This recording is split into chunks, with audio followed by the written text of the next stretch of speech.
Hello everyone, my name is Brittany. Welcome to my channel. Thank you so much for stopping by. Today I have another episode in the Grassland Grove zoo that I'm building here in Planet Zoo. If you're new to the series, this zoo is focusing entirely on animals in the grassland biome. Today's video is part 2 of the Zoo-Provements installation that I'm doing. In part 1, we improved the ostrich habitat, the piggies viewing gallery for the guests, and one of the viewing points for the llama enclosure. In today's video, I'm going to be improving the second viewing area for the llama enclosure, which looks pretty different by the end, and you'll actually get your first view into Savannah Dome, which is one of the habitats that I built on my old PC that I unfortunately lost all of the footage for. Okay, so the first thing that I did to improve the guest viewing gallery of the llama enclosure, and I guess what I would consider the main viewing point for the guests, was to delete everything.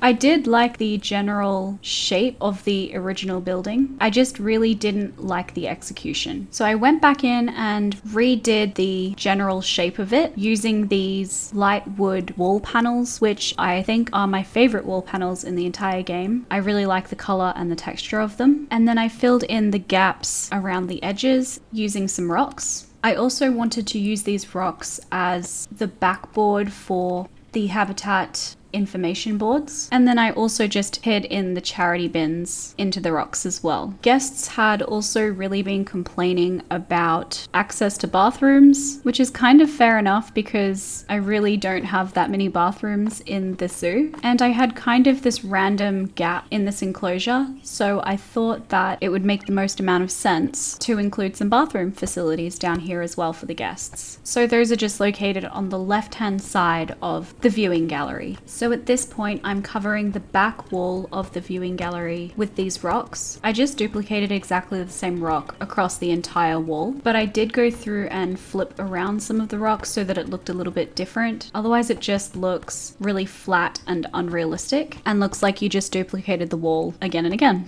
The main reason why I did this was because there's a habitat on the opposite side of that wall, and I wanted the habitat to look really realistic and like it was a massive rock wall face. I also filled in that gap to the right of the gallery. Sometimes you just have to work within the limitations of Planet Zoo, and in order to build this viewing gallery one level down, there's a bit of a gap from where the path is to where the wall begins. In front of the giant viewing window, I added in these charcoal grey blocks, partly so that I could hide the gap in between the pathing and the habitat barrier, but also because it would kind of be a seat of sorts for the guests to sit on while they're viewing the animals. It's not realistic for gameplay, but I think that it would be realistic in real life. I'm now just framing the giant window with light wooden columns, just to add some variation from the wooden barricade and also to help it blend with the light wooden walls that I've chosen. I felt like the walls on the right-hand side of the viewing gallery were a little bit bare, and I wanted to add some additional variation just to break up the brown. So I add in those metal wall pieces and then just scatter some deserty plants around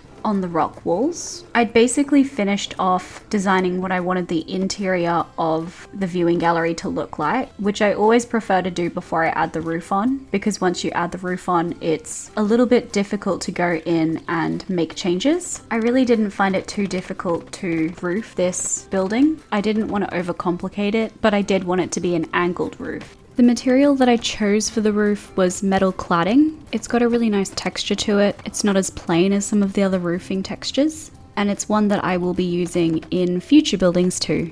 I really wanted to include an overhang on the roof, but I don't really like how I've done it here because there's just too much of an overhang. So I will change that and make it a little bit smaller towards the back, which is what I'm doing now, and I halved the overhang. I did that for the front section as well, but I didn't really like how the front part of the roof looked, and I kind of wanted more of an overhang so that it provided some hard shelter for the llamas. So I will go ahead and change that once I finish placing the walls. You'll see that I copied 2 of the rows of the tiles so that it makes kind of a pitched roof, and then added in some columns because realistically there's no way that that pitched roof is staying up by itself. Just like on the back, I wanted the sides to also have a little bit of an overhang, so you'll see me duplicating the tiles on both sides to extend the roofing out. And then I just split them from the group so that they formed their own group so that I could shift them in and create just a little bit of an overhang without having an entire tile sticking out.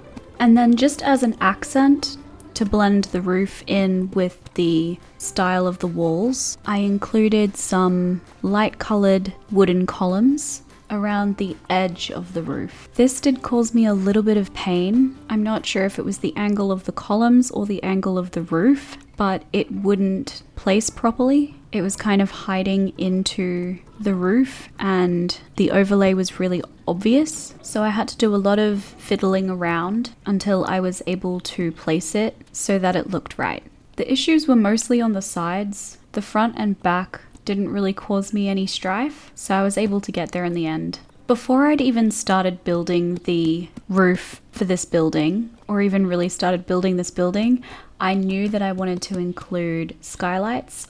The interior of the building is almost cave-like, and I didn't want it to be that dark or have to include more lights. So the skylights really solved both problems, and then they also broke up the roof a little bit so it wasn't just the metal clad. I'm adding in that second row of wooden columns to kind of act as supporting columns, but I also just thought that those columns were way too long or high and they needed something additional to break it up a little bit. And now I'm just going around and adding in some dark wooden columns to break up that light wood tone. There was just so much light wood that it all kind of melded together into one beige blob. I think that the dark wood columns really helped to break that beige up, especially on the door frames and around the bathrooms. Those bathrooms also had a bit of a hole poking out, and I wanted them to blend in with the rest of the wall, so I fixed that as well. And then I go in and add in some benches for the guests to sit down on. This was also something that the guests were complaining a lot about, that they were really tired. So I do make a conscious effort in all of the buildings that I build going forward to include a place for the guests to sit down. I really do need to focus on improving guest happiness at this zoo, and I don't think that they end up being too in the way. I'm also using the wooden columns to frame the skylights because there's a little bit of a lip from where the metal clad and the glass roof tiles meet. And this is something that I do for all of my skylights and all of my buildings moving forward. Once I finished with that, I wanted to use some foliage as almost vines dripping down from the roof, and this is something that I copied from the piggies' habitat as well. It's mostly because it looks nice for me, but the guests can see it from the viewing gallery, so it's kind of for them too. On the blank exterior side of the building, there's this random small grassy patch that I wanted to do something with because a lot of guests will pass this section and it looks really plain. I wasn't really sure what I wanted to do, but I knew that I wanted to include some sort of art installation. So I was playing around with the plaster blocks to see if I could kind of create my own sort of custom art piece. And then I came across this blue and green, I think it's a shop front window wall piece, but I really liked the look of it. So I put it on top of a plain white piece of plaster block, almost like canvas, and then I added some of the dark wooden columns just to frame it. And this is one of my favorite things that I've done. I think it looks really cool and unique. So I'm probably going to try and do something similar to this on other blank spaces around the zoo. Around the perimeter of the garden bed, I added in some more of those dark wooden columns to frame it off from the rest of the path. And then I just finished it off with a few plants that fit in with the same style from the llama enclosure. I wasn't really sure what I wanted to do with this little food court section next to the guest viewing area, but I did know that I really did not like the way that it looked. So I went in and just deleted everything so that I could start from a blank space. I did want to include some rocks, kind of as an homage to what it previously used to look like. And when I was placing them down, it did feel like there were too many rocks. which would be great for a cave style food court, but that's not really what I was going for here. So I extended the breeze block wall so that it came all the way around and joined the llama viewing gallery, and also copied the roof style from the gallery as well, which made it feel quite cohesive. It was a little bit of a challenge getting all of the buildings to line up because they're on different grid systems. But with a little bit of adjusting, I managed to make it work. Once I'd built the roof, I realized that I really didn't like the rocks around the top edge, so I deleted all of those and decided that I wanted it to be quite simple and open air. So I just added in some of those dark wooden columns and placed a few plants on top of the rocks to give it kind of that deserty feel and make it synonymous with the plants on the interior of the viewing gallery as well. There is this weird gap in between where the food court ends and the viewing gallery starts, which I just covered up with some rocks and plants. I copied what I did with the columns along the edge of the viewing gallery building onto the roof for the food court building as well, to kind of blend them together so that they look like they belong together. And for some reason, it was much easier to do this building. I didn't experience any issues at all. While building the food court area, I realized that it would also make the perfect viewing point of the habitat opposite to the llama enclosure, which honestly I hadn't even built yet, but I did know that I was going to be building something there. It's not a large window because I didn't want it to be a big viewing point. It's mostly just something to look at while the guests are eating food or getting food from the vending machine. And I also used those dark wooden columns to frame the window. Moving back into the llama viewing gallery for a second, because I got an alert notification that the habitat education boards along the back wall were too far away from the llamas. So I had to make some adjustments, and I changed the habitat education boards to instead be conservation education boards, which just educate guests about different types of ecological impact. And I also wanted to add in some more charity bins towards the front where the glass viewing point is, but I didn't want them to just be stood there. I wanted to kind of build them in, so I used the same plaster blocks to cover them. Okay, now we're moving on to the part of the video that I'm probably most excited to show you, because you'll finally get to see inside of Savannah Dome, which is one of the buildings that I unfortunately lost all of my footage for, but something that I'm possibly the most proud of in this zoo. Actually, scratch that, I'm definitely most proud of. There's not anything major that I really wanted to change in the Savannah Dome, but I did want to include a point for educators to give talks, and I didn't really like the way that the barrier looks, so I definitely wanted to change that as well. I thought that the educator talk should be at the very front where the big window is and where there's a really great view of the animals. It's also got the most space for seating, so I built this in with the breeze block walls. And there's actually going to be two talks here, because inside of the Savannah Dome there's the rhino, the giraffe, and the zebras. I made the front barrier as low as I could, which ended up being a really bad idea because the zebras kept escaping. I did test to see whether the giraffe or rhino could escape, but I forgot to test the zebras. I did consider closing off the animal talk area, and I kind of had a vision for it, but it just didn't work the way that I envisioned it in my mind, so I did not keep it and instead just finished off the breeze block with some light wooden columns. I think that the wooden columns tie it all in nicely together and blend in with the dome section. For the animal talks, because I only had 2 spots available but 3 animals, I wanted to go based off popularity. So I chose the giraffe, which is actually the most popular animal in the zoo, and the rhino. Of course, to fix the harsh lines of the glass barrier, I included some of the light wooden columns. I just don't think that it's realistic to have the glass finish with nothing on top, so I just think that it looks a little bit more finished with something along the edge. But it didn't really matter because the glass was so low that it was basically pointless, and I replaced it with these breeze block walls. Then I went through and I fixed all of the barriers. I changed them from concrete to thick glass, and I made them a little bit higher.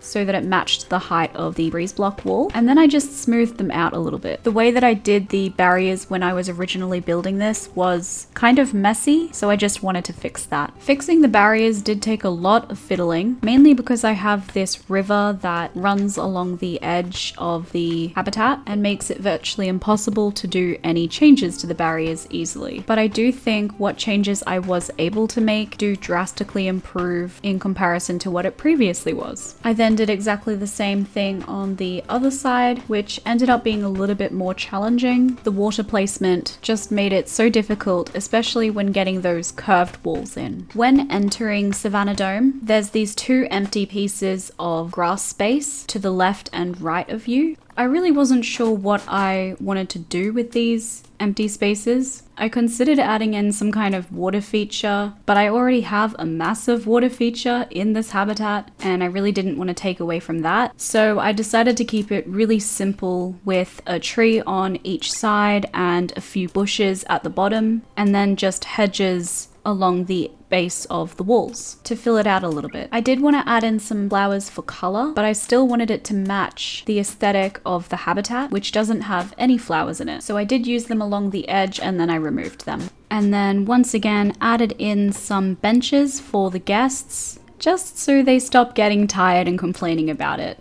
I also added in some wall sculptures of a giraffe and a rhino against the wall of the animal talk gallery, just to give guests something interesting to look at rather than a breeze block wall when they enter the Savannah Dome. The last thing that I'm going to be working on in this Zoo-Provements video are adjusting the habitat education boards. Similarly to the piggies habitat and the llama habitat, I didn't just want the boards standing up, I wanted them to be a little bit more custom.